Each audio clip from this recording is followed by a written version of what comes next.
Sophie und Max diskutieren, ob es wichtiger ist, eine akademische Ausbildung oder praktische Erfahrung zu haben. Max, wie siehst du das? Braucht man heutzutage unbedingt ein Studium, um erfolgreich zu sein? Ich bin der Meinung, dass praktische Erfahrung oft wichtiger ist. Ich bin diesbezüglich geteilter Meinung. Einerseits kommt es sehr darauf an, welchen Beruf man anstrebt. Andererseits sind akademische Abschlüsse für viele Jobs nach wie vor ein Muss. Dagegen lässt sich schwer etwas sagen. Aber ich finde, dass viele Akademiker kaum Praxisbezug haben. Man lernt nun mal am effektivsten direkt im Berufsalltag. Das trifft sicherlich in gewissen Branchen zu, jedoch bietet ein Studium fundierte theoretische Grundlagen, die man sonst nur schwer erwirbt. Da kann ich dir teilweise zustimmen, aber inzwischen gibt es zahlreiche Weiterbildungsmöglichkeiten, die praxisnah aufgebaut sind. Nichtsdestotrotz darf man nicht vergessen, dass ein Hochschulabschluss häufig als Türöffner fungiert. Ohne entsprechende Qualifikation wird man bei einigen Unternehmen nicht mal in Betracht gezogen. Da hast du nicht ganz unrecht. Dennoch setzen viele Firmen vermehrt auf Quereinsteiger. Immer wichtiger wird, was man tatsächlich leisten kann. Ich sehe das ein bisschen anders. Gerade in Bereichen wie Medizin oder Ingenieurwesen kommt man um ein Studium schlichtweg nicht herum. Da reicht Praxiserfahrung allein nicht. Stimmt, aber nicht jeder will Arzt oder Ingenieur werden. In vielen anderen Jobs genügt es, wenn man flexibel und lernbereit ist. Möglich, aber ich bin überzeugt, dass eine Kombination aus Studium und Praxis die ideale Lösung ist. Warum sich auf eines beschränken? Das klingt vernünftig. Doch viele Menschen können sich ein Studium weder leisten, noch haben sie die Gelegenheit dazu. Das darf man nicht außer Acht lassen. Deshalb sollte Bildung viel zugänglicher sein. Ich bin der Meinung, dass der Staat hier mehr unterstützen könnte. Ganz genau. Mehr duale Studiengänge oder praxisorientierte Ausbildungen wären ein guter Schritt. Dem kann ich nur zustimmen. Auf diese Weise lässt sich Theorie und Praxis bestmöglich verknüpfen. Möglicherweise wird das ja der künftige Standard.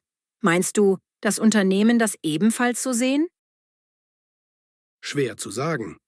Manche Firmen bestehen weiterhin auf Abschlüsse, andere achten verstärkt auf Fähigkeiten und Soft Skills. Ich glaube, dass sich das zwangsläufig ändern wird. Die Arbeitswelt wird immer dynamischer und starre Anforderungen verlieren an Bedeutung. Da hast du den Nagel auf den Kopf getroffen. Vielleicht sollten wir auch mehr über Soft Skills reden, die man oft nur in praktischen Situationen erlernt. Absolut richtig. Kompetenzen wie Teamarbeit oder Problemlösung sind essentiell und lassen sich an der Uni nicht immer vermitteln. Genau. Kurz gesagt, am Ende zählt beides: theoretisches Wissen und die Fähigkeit, es praktisch anzuwenden. Dem kann ich nur beipflichten. Vielleicht sollten wir aufhören, diese Diskussion in Schwarz-Weiß-Kategorien zu führen. Ich stimme dir zu. Jeder muss seinen eigenen Weg finden, je nach Talenten und Zielen. Genau. Das Wichtigste ist doch, motiviert zu bleiben und bereit, Neues zu lernen. Laura und Daniel diskutieren, ob eine vegane Ernährung gesünder ist als eine traditionelle Ernährung. Daniel, hast du jemals darüber nachgedacht, vegan zu leben? Ich bin fest davon überzeugt, dass es die gesündeste Ernährungsweise ist. Da bin ich anderer Ansicht. Meiner Meinung nach ist eine ausgewogene Kost mit Fleisch und Fisch immer noch die bessere Wahl. Aber denk doch mal daran, wie viele gesundheitliche Vorteile eine pflanzliche Ernährung hat. Weniger Cholesterin, weniger Krankheiten.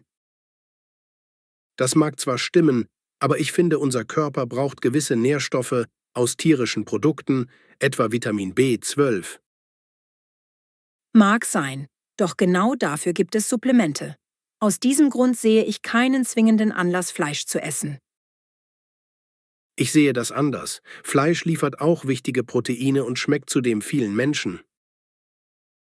Geschmack sollte doch kein Hauptargument sein. wenn es um Gesundheit und Nachhaltigkeit geht. Fleisch ist häufig mit Hormonen und Antibiotika belastet. Das lässt sich nicht bestreiten, jedoch ist nicht jedes Fleisch problematisch. Kauft man regional und in Bioqualität, ist es deutlich besser. Möglich. Aber trotzdem ist die Produktion von Fleisch schlecht für die Umwelt. Vegan zu leben ist nicht nur gesünder, sondern auch nachhaltiger. Das sehe ich ein, aber nicht jeder hat die Zeit oder das Budget, um vegan zu leben. Das ist in meinen Augen eine Ausrede. Es gibt inzwischen zahlreiche Alternativen und vegan muss nicht teuer sein. Da gebe ich dir teilweise recht, aber ich brauche Essen, das mir Energie gibt und mich wirklich satt macht. Das verstehe ich, doch pflanzliche Proteine wie Linsen oder Tofu erfüllen diesen Zweck ebenso. Vielleicht sollte ich es tatsächlich mal ausprobieren. Allerdings kann ich mir kaum vorstellen, komplett auf Fleisch zu verzichten. Niemand erwartet, dass du von heute auf morgen alles umkrempelst. Ein paar fleischfreie Tage pro Woche wären schon ein guter Anfang.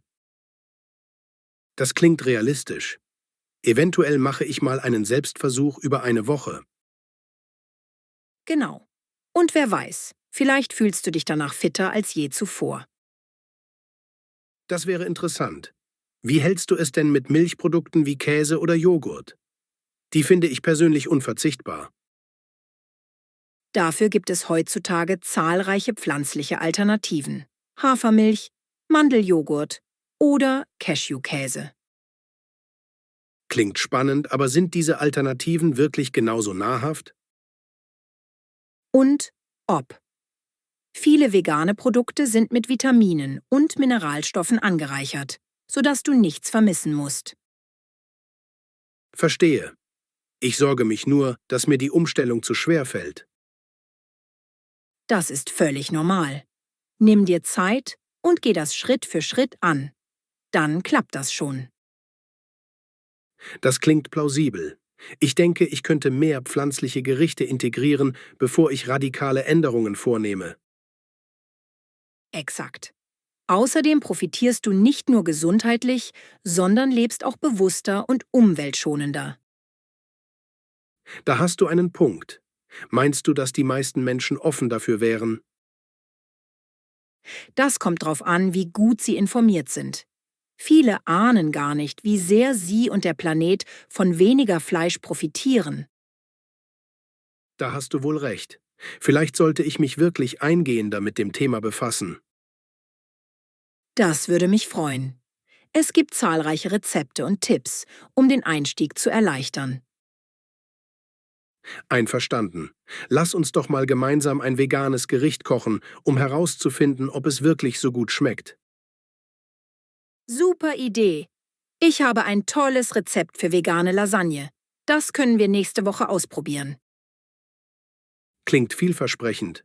Wer weiß, vielleicht entdecke ich sogar neue Lieblingsgerichte. Die Wahrscheinlichkeit ist hoch.